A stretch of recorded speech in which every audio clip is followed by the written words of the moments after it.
دارالعلوم دیوبند کو جو بانی تھے نا مولانا محمد قاسم نانوتوی رحمۃ اللہ علیہ، مولانا محمد قاسم نانوتوی،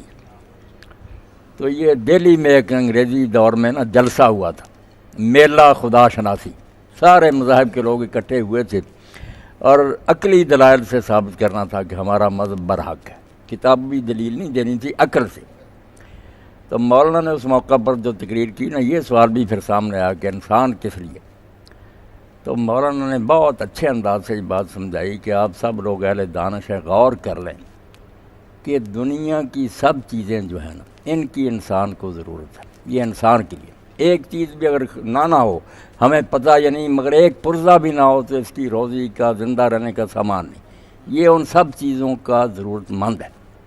مگر اگر ہم سمجھ لیں کہ انسان دنیا میں نہیں تو کسی چیز کا کوئی نقصان نہیں ہوتا،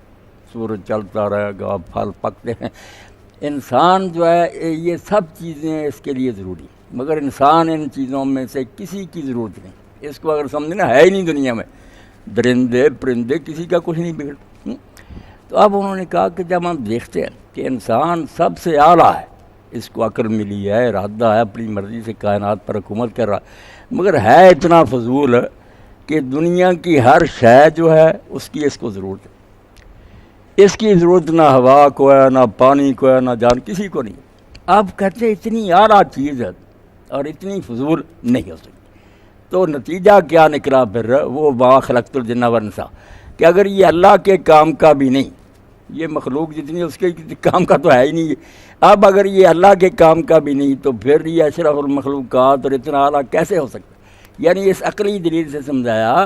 کہ دنیا کی سب چیزیں، جیسے کہ صاحب کہہ رہے تھے، انسان کے لیے ہیں اور انسان خدا کے لیے۔ یہ ہے جس کو حضور نے بھی حدیث میں فرمایا کہ دنیا تمہارے لیے پیدا کی گئی اور تم آخرت کے لیے پیدا کی گئی،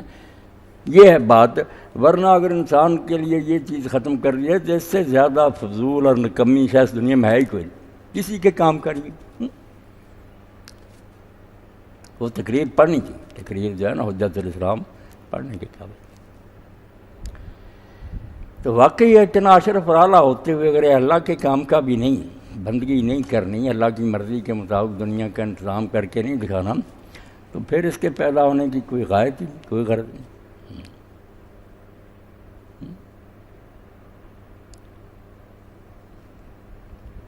زمین ہے تیرے لیے، آسماں ہے تیرے لیے، جہاں ہے تیرے لیے، تو نہیں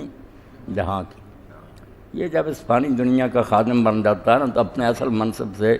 گر جاتا ہے اللہ کا خلیفہ، اس جہان کا ملازم بن جاتا،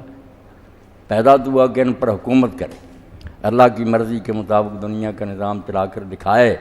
اور شاباش لے، نافرمانی کرے تو سزا پائے۔